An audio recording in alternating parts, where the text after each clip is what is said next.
Rightio. Right guys, just before we start, a few house rules. Obviously if we get a call, we'll pack up all the gear, go to the call, come back and we'll resume our presentation. Things to look out for out here, we've got a few benches, bits and pieces lying around, so slips, trips and falls. It is raining today as well, there's a bit of rain coming down underneath the awning here, so if you guys are walking around or working around this area, just be careful not to fall over. That's about it, let's get into it.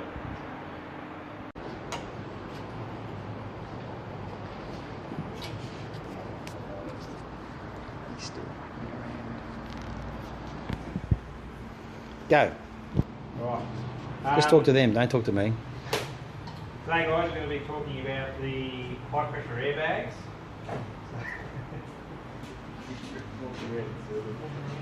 So these can be used in any sort of rescue situation where we have to lift an object a short distance of, say, a person which is trapped underneath a car or maybe a concrete block or anything like that. So Anything heavy. Anything heavy. What are they rated to? Okay, so these things are rated to 20 tonnes each. What are they made of? Neoprene. Neoprene and what? Kevlar and neoprene composite. Okay, so these are rated at 20 tonnes each. You can lay them side by side and then you have a 40 tonne lifting capacity. You can also put them on top of each other when inflating them, however that does not increase to 40 tonne, it's just 20 tonne, but obviously your lifting height gets higher. So these are the high pressure airbags here. As you can see, it's got a nice little symbol there in the middle to tell you that's the centre of the airbag. We've got two of those. Now, in conjunction with the airbags, we've also got these two boards here, we call mullet boards. So we can use these on either side of the airbags or underneath. So if you've got unstable ground, it also just spreads the load a little bit and increases the surface area which you're pushing off or pushing against. We've got two hoses here which regulate off the regulator. The reason why we have two different colours is so if one airbag's on one side and the other airbag's on the other side, we can distinguish between the colours. Which so one? You know which one you can lift and which one to deflate or whatever. Here we have the regulator, which basically the pressure reducer regulator. So you can regulate the amount of output pressure on there, which goes then into the twin control valve. What does that operate at? What pressure? Maximum you can operate the airbags at, good question Greg, is 8 bar. So we should not exceed that operating pressure. The twin control valve, fairly basic, has just a season fitting in the side where the air comes in there and two distribution lines, so you can basically manipulate both airbags individually. And those buttons are also pressured, so you can inflate the airbag slowly or quickly depending on how hard or softly you pressure those buttons. Okay, so just quickly for the SIMS checks, obviously no cuts or abrasions on the airbags or the airlines. Make sure you check all the airlines, the fittings, we've got nothing to throw up for this time. Yeah, make sure all the connections are right. Check that there's no leaks obviously when you have everything set up. And also when you're doing the SIMS check, don't go over 1 bar because you don't want to overinflate them all the time, because obviously that wears them down. Any way that should be stored, this? Yeah. Yeah, so the regulator should be, good question again. The regulator should be stored in the open position, so the regulator completely open, because what it is there is a diaphragm with a pin and a spring, so you want to take the tension off the spring so that's not preloaded or gets worn out. PPE, same as any rescue situation. Obviously duty wear, boots, gloves, long sleeves. Similar to what David Beerwald's doing here. Gloves, sleeves rolled down. Helmet, eye protection. Yeah. Okay, so... Compare the meerkat.com.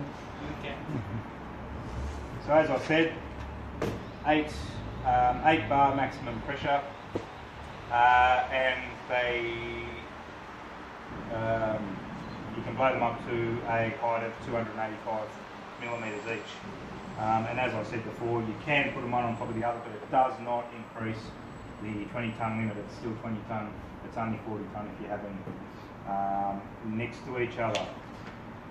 That's pretty much it for the sims. So what we're going to do next, we are actually going to do a drill with the pump and lift one side of the pump up, basically replicating someone trapped underneath the truck, and we'll lift that wheel up to free them up.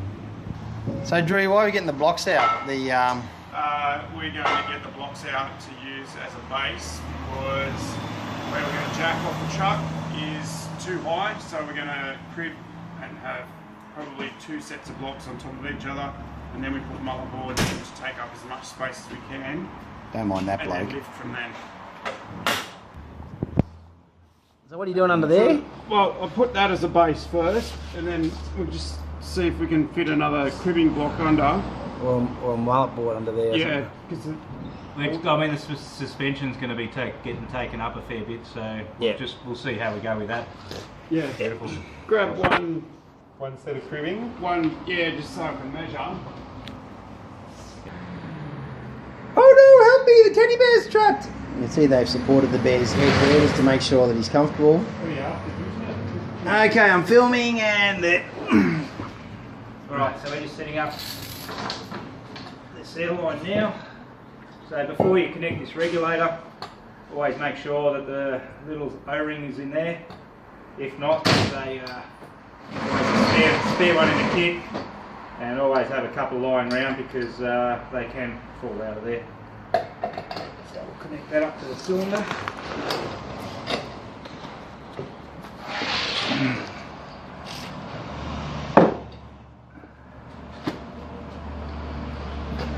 What are they? You see these guys are setting up under here and putting a mullet board on top of the crib blocks. And we're just going to jack it up so Trauma Teddy can't be so traumatised. Somehow we're going to incorporate a bowline into this. I'm going to slide that one into. Oh, we'll go up first. Yep.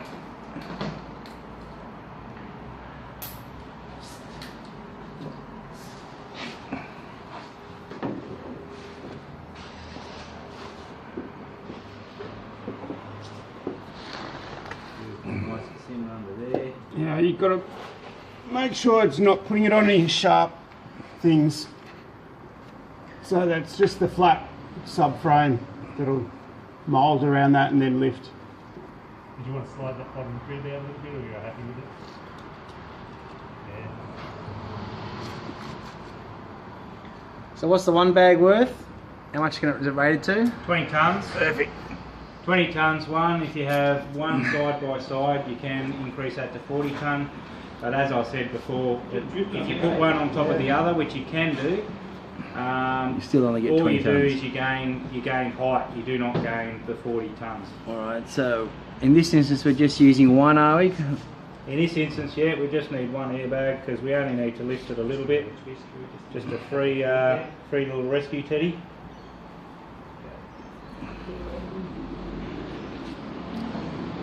So I've got that up to 8 bar. Go. So whenever you're lifting anything with an airbag, also you need to jock and block as you go along. Pack as you jack. And pack as you jack. So basically, if you get to the end of the inflation with the airbag, you've got the load under stability there, and you can repack the airbag and go up even more. So in this instance, we're not going to be doing that because we don't need to. Rescue Teddy's going to be freed fairly easily. Nice one, Rescue Teddy.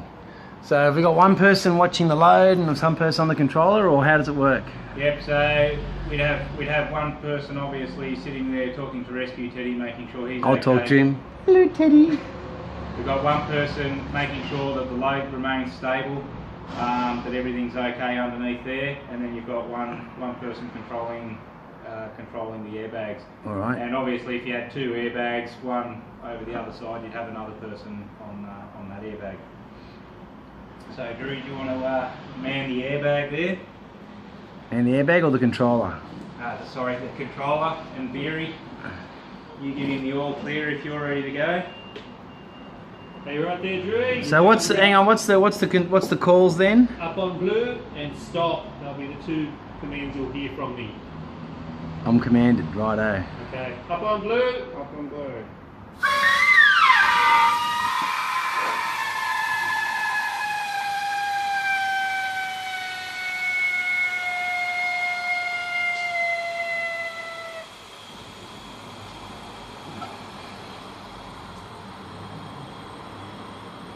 Alright, I think Have we cleared that? I think we are. Stop. Stop. Hang on, I'm going to rescue Teddy. Hello, Teddy. Okay, Teddy's off. It's clear. He's clear, Teddy clear. All cleared. Everyone's clear. Everyone's clear. Can we release the load now? Back down. Down on blue. Down.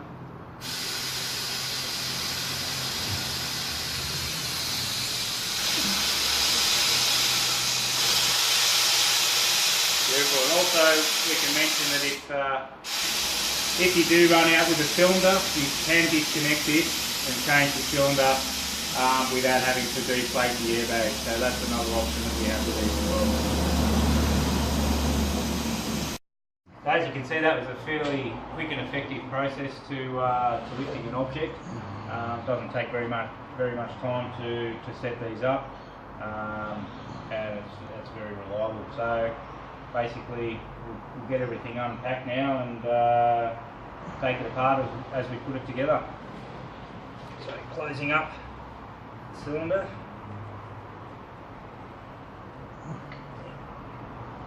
Release that over there.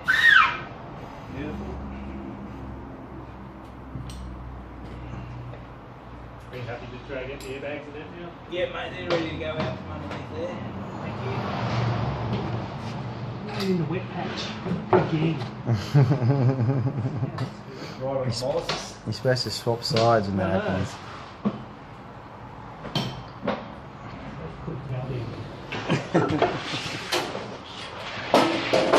Alright, well done. I'm going to stop it now. As you can see there, you've got the other seal. Spare seals in there. Now the hard part is putting it away so it fits them all in the box, in the standard fire brigade box. Cool. Alright guys, thanks for helping me with the presentation today. Obviously, as we can see, Gary's still really interested. Yeah, as we can see, the very useful piece of equipment on the rescue appliance. Just to recap on a few things, so we had a really nice and easy downstairs. Basically, we had a nice flat surface, we had a hard surface, and it was fairly easy to set up. What do you guys reckon, Drew? If you say had an unstable ground somewhere, how would you have tackled that differently, do you think? You can put a mullet board down maybe first. Yeah, beautiful. And then pack it up. If it was unlevel dirt or something, we could flatten it off with a shovel, maybe something like that, and then start from scratch there. Cool. Beautiful. Yeah, and we've also got wedges and everything else that we can make the ground level to make it easier for us. All right, recapping on a couple of different things. What's the maximum pressure bearing that we use for the airbags? The pressure is 8 bar. 8 bar. Yeah, Beautiful. And again, through the Sims checks, we don't normally take it over one bar because we don't want to overinflate the bags and put them through wear and tear. Only really need them when we have to. And with the one bar, we'll be able to see if there's any leaks or anything in the system anyway. Beautiful. Thanks, guys. That concludes the session.